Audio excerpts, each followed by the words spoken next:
Prabowo with Dalton Tanaka. He rose to the rank of three-star general, married to the daughter of the country's president. There was talk then of a future presidency. But then came the riots of May 1998 and the downfall of his father-in-law Suharto. And Prabowo Subianto's world came crashing down as well. Now, returned from self-imposed exile, he believes he's the best person to run the country. But can he erase the images that connect him to dark days in Indonesia's history? Hello, I'm Dalton Tanaka, and we are in the South Jakarta residence of presidential candidate Prabowo Subianto. Sir, thank you very much for your time and allowing us into your residence. First, let's get a quick chronology of where you went after 1998 and how you got back to Indonesia. You were essentially, I guess for lack of a better word, fired by your superior, General Wiranto, who's now also running for president, as you know. Why did you leave Indonesia at that time, and where did you go? Actually, I went to Jordan. I was on very good terms with, at that time he was still Prince Abdullah, and now he's the King of Jordan, King Abdullah II. Why did you feel you had to leave?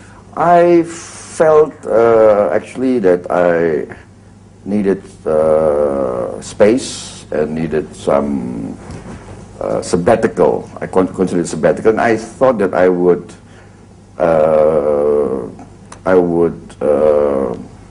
be a fall guy for many things, accusations, you know, because it was some sort of succession struggle after Suharto fell from power, and in all these events, you know, in history, succession struggles means that those who are perceived as contenders usually must be eliminated, either physically or character-wise. So there was real fear on your part of physical safety? I was a soldier, you know, and fear is everyday part of life, you know, but as a former soldier, I knew the risks were there, and so it was time to leave and take a break. Yes, I mean, you know, in military history, when you see the odds are stacked heavily against you, it's wiser a bit to withdraw from the scene and that's what you did. Observe what was happening. And I read that you were forced to leave Jordan, is that correct? And then you went to Germany and Thailand, what happened? No, I was not forced to leave. No. But you moved? No, in fact, I spent only something like 13, 14 months there. Then I returned to Indonesia, actually. Okay. Yes. No stops in Germany and Thailand, or just? No, just visits, and yeah. Now, you said you came home 2 years later, and actually, in the last election, you did make a try. I don't know how long, or a serious try for the presidency with the Golkar Party. I was in the Golkar Party, and I took part in their convention, but then I didn't make it. I went to the final round, you know, the last 5, but I didn't fare well there at that time. So, of course, as we know, Wiranto won the nomination for Golkar, yes. But then you supported your former military classmate, Susilo Bambang Yudhoyono, for the presidency, correct? Yes. When did your support for him end, and why? Well, basically around 1.5 years ago, actually, because, you know, after the election of 2004, I was elected as chairman of the Indonesian Farmers Association, our farmers union, you know, basically, and of course I had to represent the interests of Indonesian farmers, and I lobbied very hard on their behalf, you know, for their interests, and I tried to get access to President Susilo Bambang Yudhoyono. I did get some access. But then I don't know what happened. There was some sort of cut off in the access. I couldn't get through our recommendations, and then I felt that his government was not addressing the real issues of our economy, and I think that's when the decision was made. Many of my supporters, many of my constituents, especially the Indonesian farmers, the Indonesian Fishermen Association, and I mean they asked, they came to the conclusion that if we are not involved directly in the decision-making process of a country, then we will always be marginalized. And the Indonesian farmers actually have always gotten a raw deal throughout our history, you know. And that's why agriculture is a big part of your platform. But exactly. You were friends, actually, and colleagues with Yes, SPY. yes. Why do you think he cut off access? Was he just, I mean, was he purposely doing that, do you think? I don't know. I was puzzled. Maybe things like this happen in you know, in the top position. You know, what do you call this? There would be an inner circle or some sort of bubble around.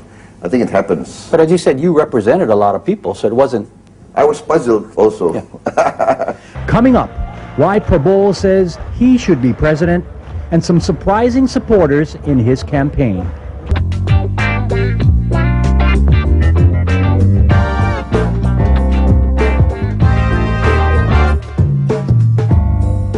Let me ask you this then.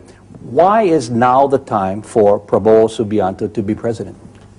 I think I have a clear idea of what to do. I know the problems of Indonesia.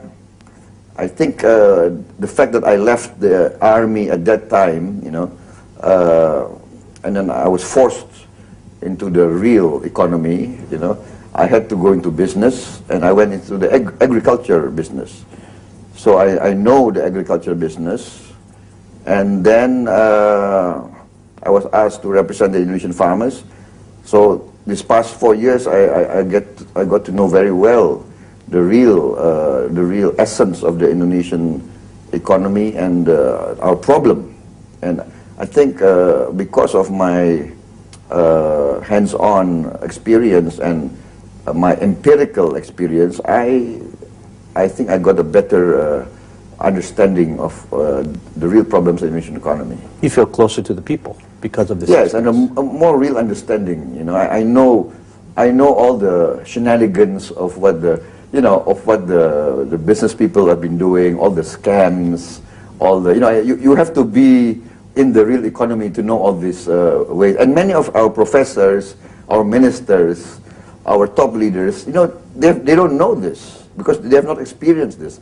This is what I'm telling. It's not that the people in government now are bad people or incompetent. It's not that. It's that, in fact, they are good people who don't know how the real world operates. So maybe and I think the American experience is like that, right? You have people like, what's this guy's name? Madoff, right? The financier who ran away with, what, $50 billion? Yep. All those years, you know? How could he fool so many institutions, you know, so long? You know, this is what I'm telling about. Indonesia, if it can happen in the States, it's been happening in Indonesia for all these years. So maybe if you stayed in the military, you wouldn't have this experience, right? I wouldn't know this. Okay. I would not know. So then, your party, Gerindra, was created to help get you elected, basically, if you continued your role in politics. Now, you've attracted a significant variety of supporters. Yeni Wahid, daughter of former President Abdurrahman Wahid, supports you. I just read Halida Hatta, daughter of Indonesia's co-founding father, Muhammad Hatta, is with you. And you know, actually more than interesting, several kidnapped victims who you've admitted some involvement in their cases are now helping your campaign. Now, we'll talk more about that shortly. What is the basic message of Gerindra, and are these people attracted to that message or to the man? I think maybe both. But I think our message is a real message. We actually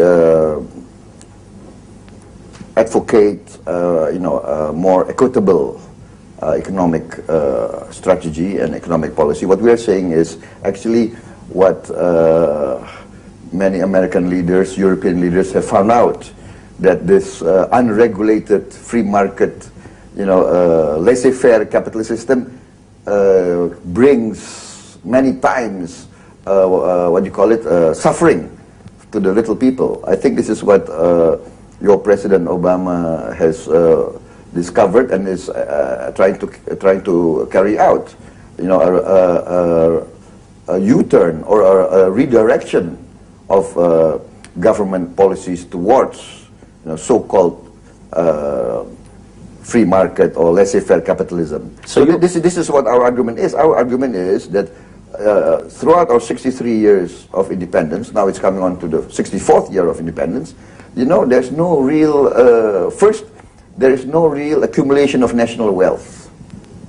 That's what we found out. I have the figures, I have the statistics, I have all the, the data to prove this. Number two, we've been trapped into a low growth trap, and the quality of the growth is also very, very bad. The disparity between the rich and the poor is amazing.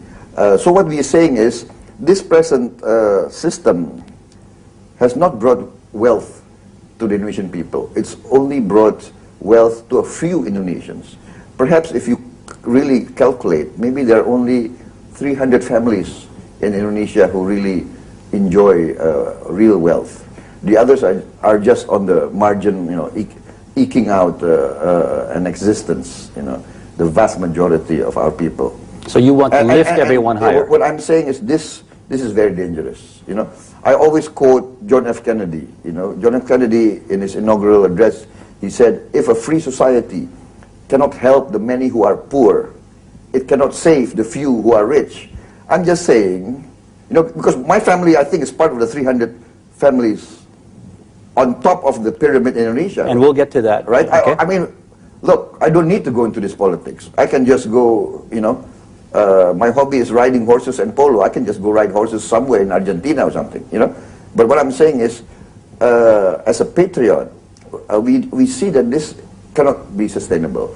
That you cannot have a few who are at the top enjoying, vast wealth, and the majority of people still difficult to carry out the basic existence. Back to the question was, all these people are being attracted to this message. Now, many people have said these kind of messages before. We have to help the poor, we have to do, but maybe you're being modest, but they must be attracted to the man saying these things. Well, I think so. I hope so. But I don't want to overrate myself. I think that they see, number one is with our party, there's some sort of idealism in our party. There's some sort of idealism. I mean, many of these people come from very different backgrounds, and I think they see that we are some sort of a big tent that we accommodate. And we are also we believe in pluralism. How do I pronounce it? My English is getting rusty. You said it right. Pluralism. Pluralism. Yeah, that's a hard word to say. Sorry, yes. Pluralism. I just came from so many hours of campaigning. No, I know, it's a tough trail. And we respect all races, all religions, all ethnic groups. We have hundreds of ethnic groups in Indonesia. And I think people see that we are a big tent, that they can come in and they like our message, they like our platform, they like our inclusiveness, And that's why you're attracting so many people. I got one more question before we take a break. Would you at all consider running as somebody's vice president if the top spot looked impossible for you at this time? Number one, I don't think the top spot looks impossible. Number two, I'm bringing a program of change. That's my mandate from my party and my constituents. I'm not looking for a job. I want to make this clear. I'm very, very happy with the quality of life I'm having now. I'm not looking for a job. If I cannot carry out what I have advocated in front of many millions of Indonesians, then what's the use of me accepting a job, Okay, let's take a break now. When we continue confronting the issues that define him, what was the general's role in the May '98 riots? And was he ready to topple the new Habibie government? That's next.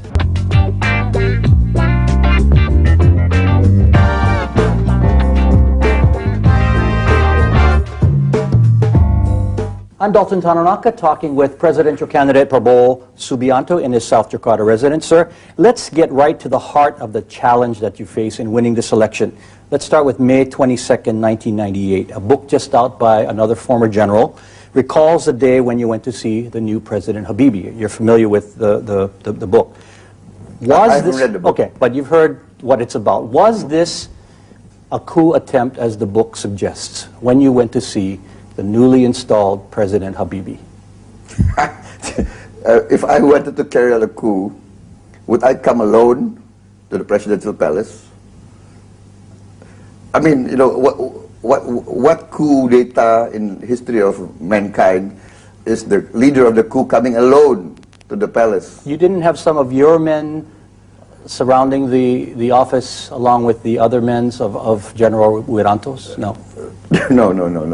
I mean, I came to the palace, I think, with two jeeps. But one is my own jeep, and one is my security detail. You know, and that's number one. Number two, I was commanding at that time 34 battalions of our Army Strategic Reserve.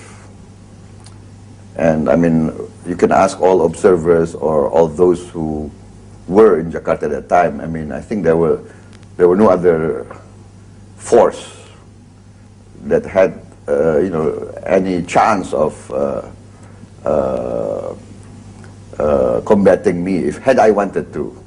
So you're saying if you wanted to have a coup, you would have done it? Come on, commanding 34 battalions, that's the equivalent of three. And I think 3/4 of all the Indonesian armed forces were with me.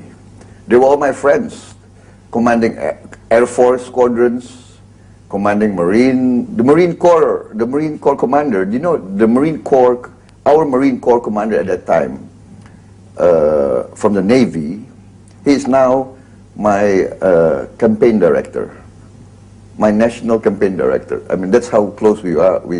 After so many years, he's still close to me. Okay, now at that point, you knew your military career was kind of coming to an end. You saw the signs, and you saw how President Habibie was reacting to you. So I came there because I was very close to Habibie at that time.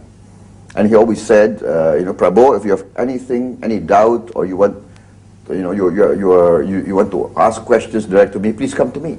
So I came there, actually, informally, to ask him, you know, what's your decision? And they asked you to remove your pistol. Was that a... You know, that... What is that story? You know, the story, you know, it's Indonesian regulations, Indonesian Army regulations. You know, if you are going to meet your superior, you know, a sergeant coming in to meet his company commander would open his pistol belt.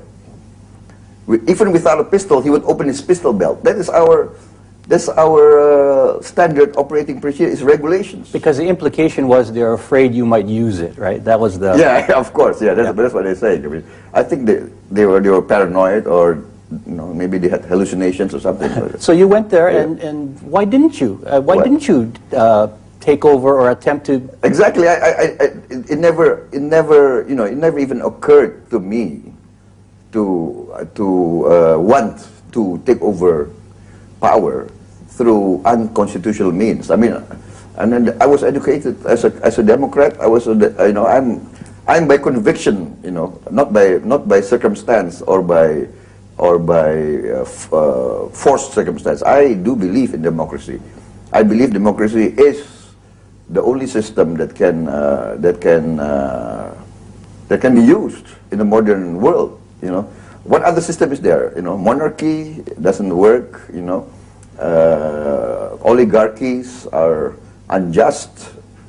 It will result in revolution, dictatorship. You know, you can't control 220 million people. You know, 24 hours a day. You know, I mean, so the only viable system is my conviction. So, and I swore an oath as an officer since my youngest days to uphold the Constitution. How can I? And that's what I've been teaching my soldiers.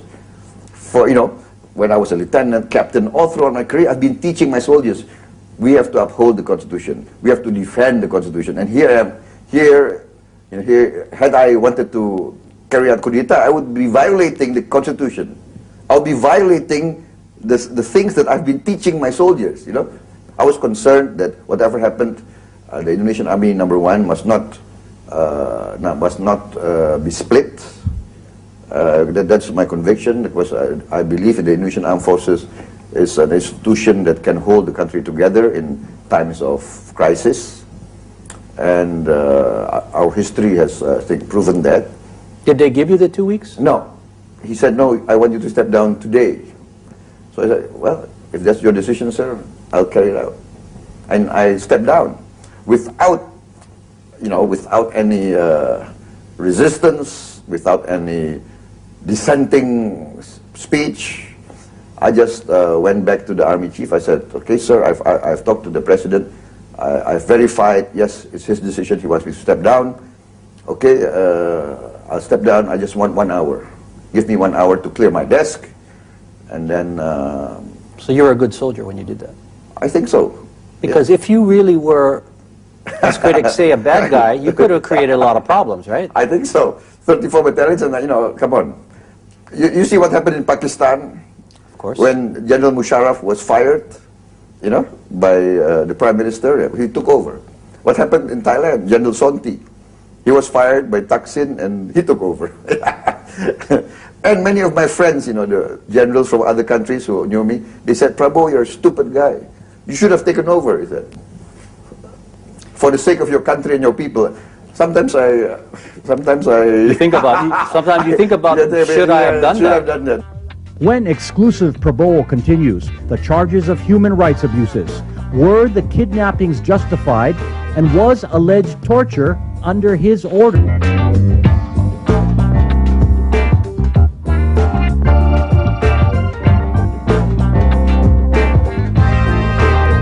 Exclusive, Prabowo with Dalton Tanaka. Let's go back a little bit, the kidnappings.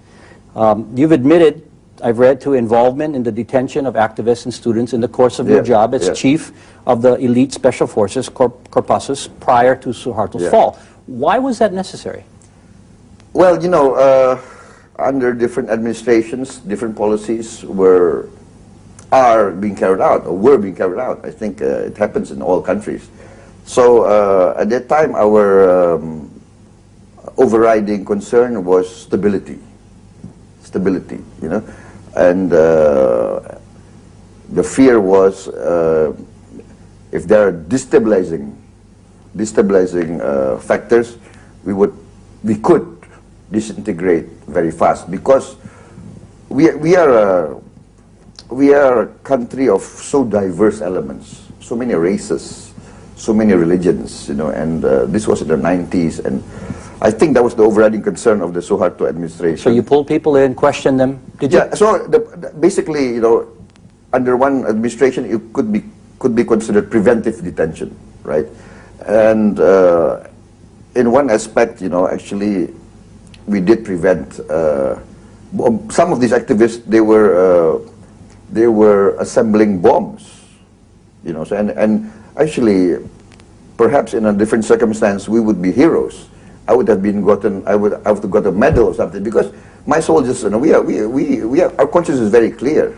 We prevented bombings. We considered that we prevented bombings and arson, you know. But on the other side, it's against the Constitution, isn't it? Exactly. So you were talking about earlier about what do you honoring mean? the What do you mean? What do you mean? Illegal detention or no, and under the Suharto regime, the president had extraordinary powers given by our National People's Assembly. Okay. So you were allowed to do it. There was emergency power. But when Suharto fell, of course, a new regime was there. What was perhaps considered legal in a former administration, all of a sudden becomes illegal, and I had to be eliminated from the scene. You know, and why? I think they were afraid of me. You know, because I think I was very. I had strong. What you would do or what you would say? What I would do, I had strong support from the combat units. Okay. You know, I mean, I was a combat officer. I never spent time behind a desk. My whole career was in the field. I was on operations most of the time, you know. Were victims ever tortured? I don't know. I don't know. Some of them. You've never ordered the torture? I never ordered the torture at all. Completely against my policy. And I think they do realize that I never ordered the so-called kidnapping, the detention. But once again, I had to take responsibility. That is the duty of a commander. I refused to have my soldiers, my officers, take the fall, and I faced the tribunal. I answered, because I think it was a political decision to get rid of me, actually. And I am an amateur historian. I do study military history. I realize, that was what happened. Somebody had to take the fall. Somebody had to take a fall. Somebody had to be the scapegoat. And then I've heard. But then the other way, on the other side is, now these guys are fighting for me.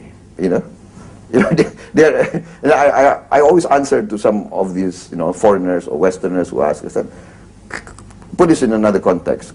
Do you think somebody who came out of Abu Ghraib would ever campaign for the American government? Or somebody who got out of Guantanamo Bay would ever campaign or, would ever defend or ever fight for the American government? Put it in that context. But these guys... You have two guys who... three guys, yeah. And... former kidnapped victims or in detention, yes, and now they're campaigning with you. They're campaigning for me. Okay. They're trying to fight to make me president. Because they believed what you did at the time was necessary. No, I think they realized that I was not responsible. I was not and I think they knew that I actually maybe, in the end, I saved them, I think. From others. From others, yes. Coming up next, did Lieutenant General Prabowo give the orders that sparked the violence against the Chinese?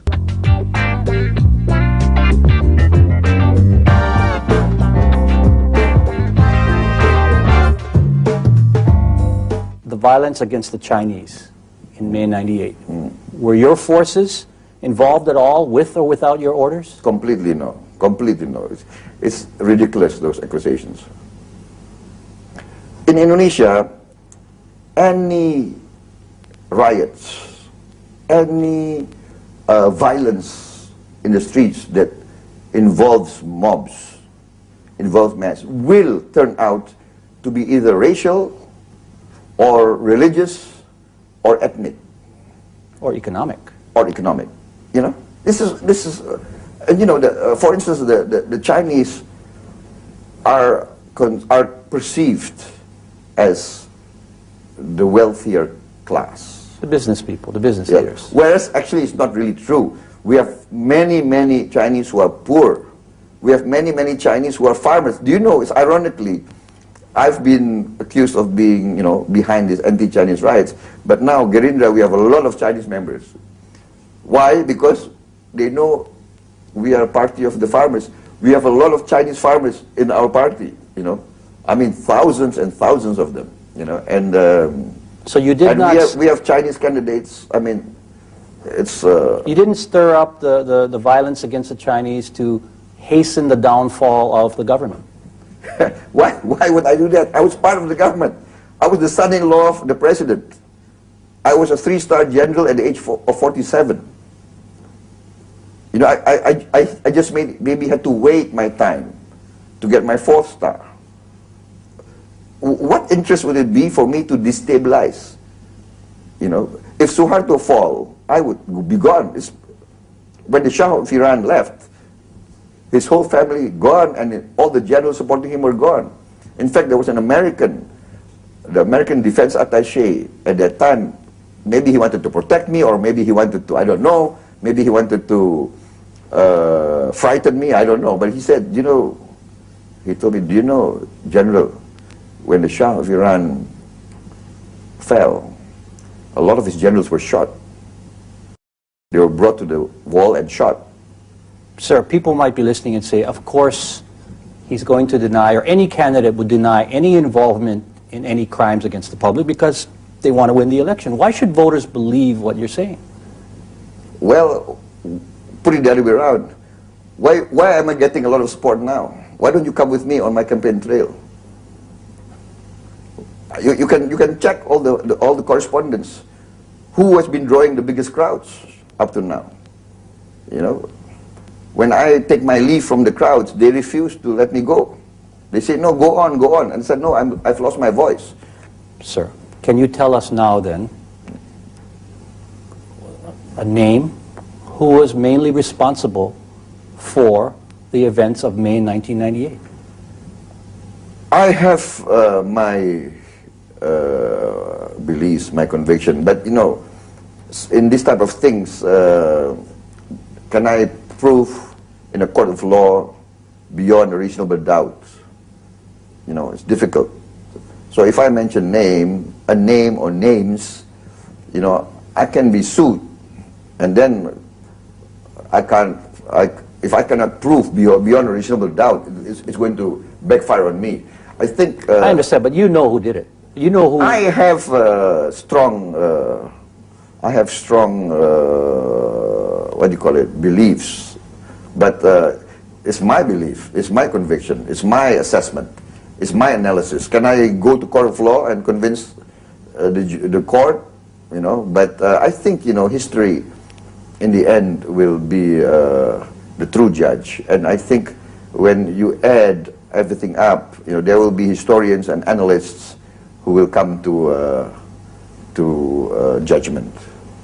You know, like I said, I mean, what's the logic? I was part of the establishment. It was in my what do you call it? It was in my interest to keep everything smooth. Why should I create riots? You know, and why you know, and then why should I create riots against the Chinese? The Chinese are the trading class. They are the business class. If they are frightened, they will run away with all their money. Our economy will collapse. You know, and who will profit from a collapse in our economy? You know, so the logic was out there, and more important is history is my judge that I could have taken over. Nobody could have stopped me, but I did not. I stepped down without even dissenting protest. And without firing a shot. Without firing a shot. You know, on one hand, they could accuse me of burning the capital city, creating riots, and then when I was told to step down, I stepped down. That doesn't make sense if you think about that. Huh? That doesn't make sense if you think about now it. Yeah. I form a party. I'm running for president.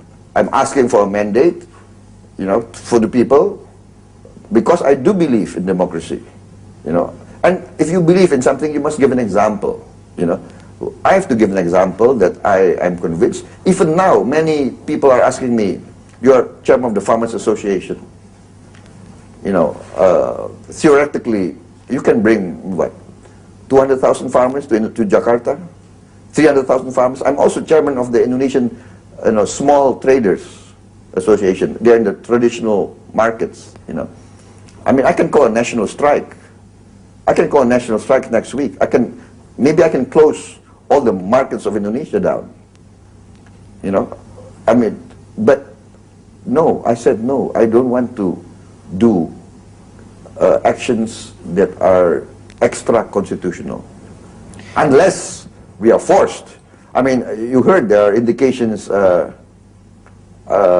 few days ago, I think it's coming out in the Indonesian press, there's indications of systematic, there's an attempt at systematic cheating. You know, and if this goes on in our election, I think this is very, very dangerous for the future of democracy. You're talking about the situation in East Java. Sir, last point before we take a break. You've never been brought up on any criminal charges for any case, correct? Right. But you've been refused a visa, a small housekeeping thing I want to ask you. You've been refused a visa for entry into the United States. How would you take care of that if you won, if you became president? I mean, I think it's not my decision. Right? I mean, if I'm elected by the Indonesian people, I think the U.S. government will have to make their decision. You know, I mean, I answered the same question in front of some other foreign correspondents. I said, You know, I can always send my vice president to the United States. Okay. Where do we continue? A look at the personal side of Prabowo Subianto and the influences that shaped his life.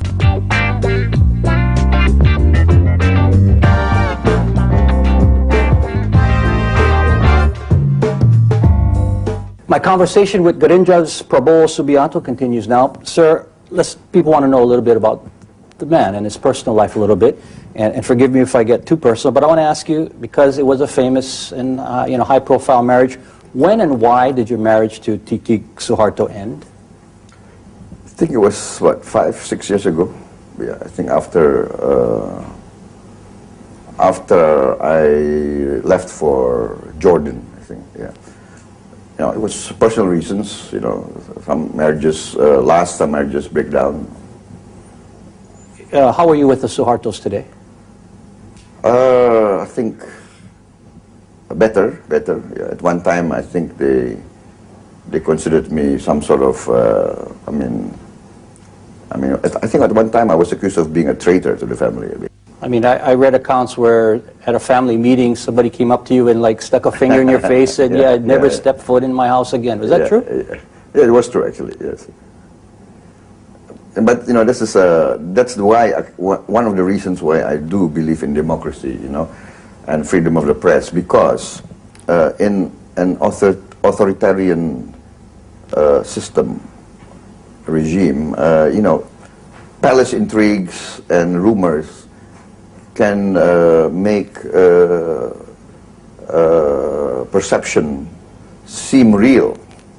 You know, there are always people who are whispering, you know, in the ears of the people around the great leader. You know, and I think that this is the weakness of an authoritarian closed. And that's what happened then, you think?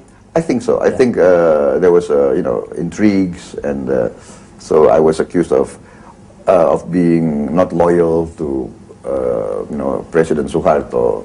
I don't know what they expected me. And you were still married to a daughter. Yes. So maybe they expected me to I don't know. I don't understand. Maybe they did believe that I was behind, perhaps the riots, or you know, trying to bring down the father-in-law. You know, because in the history of our monarchies, it's very often that the son-in-law, you know, carries out Kudetas against the father, the king. A power grab. In fact, there was the Sultan of Banten. It was a famous kingdom in Indonesia, very famous, very long and strong sultanate. The son, in fact, arrested the king, and then handed the king to the, I think it was the British or the Dutch. But you said earlier you had no intention of doing that. Now you have a son, Didi, who lives abroad, I understand. Will he be involved in the campaign at all? Has he helped you? No, he's not too involved, no. He's not too interested in politics. Not in politics, huh? No. Sir, who is your Indonesian political role model? My Indonesian political role model? I don't have one, actually. I have maybe a combination. Like who? I think combination of Sukarno and Hatta, you know. The founding fathers of the founding fathers. One is charismatic, man of the people. Sukarno.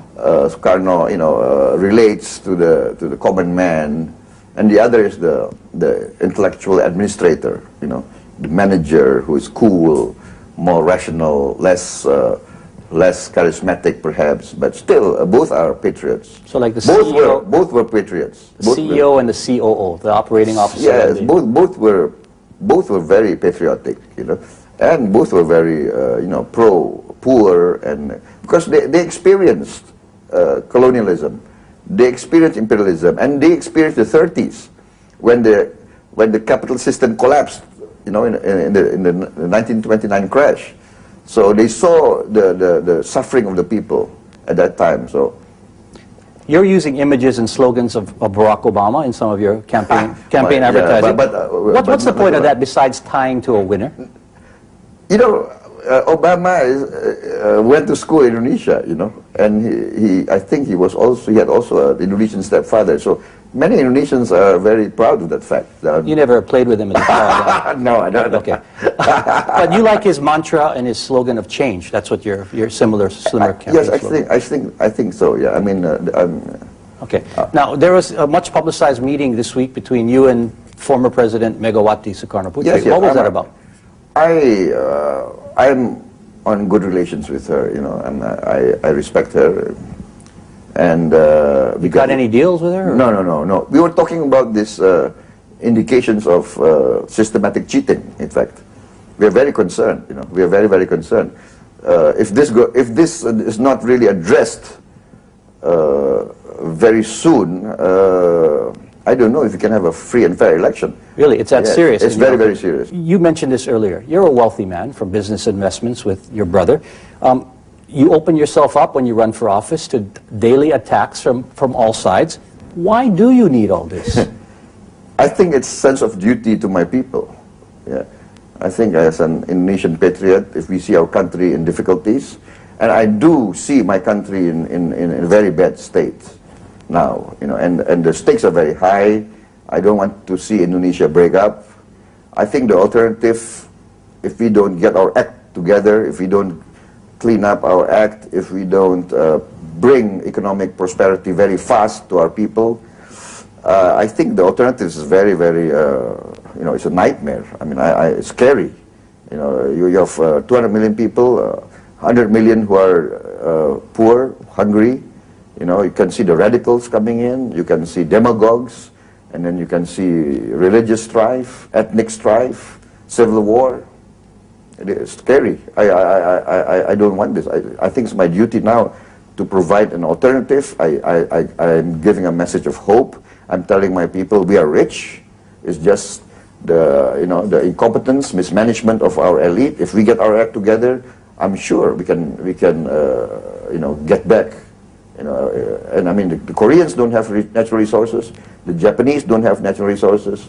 The Taiwanese don't have natural resources. You know, we have abundance of natural resources. There's no way we cannot get you know, on our feet. Final thought, sir. There are always two sides of a story. You know that. What does the public need to know about you that's never told?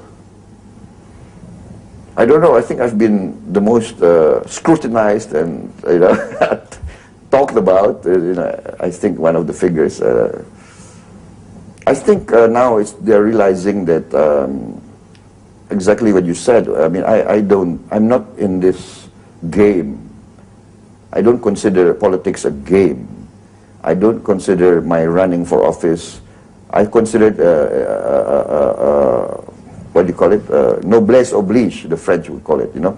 It's an obligation for me. I have the capacity. I'm financially independent. God has given me a lot of, you know, advantages. So I think I have to now work for my people, if they want me to work. If not, then I'll go back to my farm, I'll go back to my horses and my goats. Prabowo Subianto, thank you very much for your time. Thank you very much. Thank you very much. And that's our program. I'm Dalton Tanaka in Jakarta. Please join us again next time.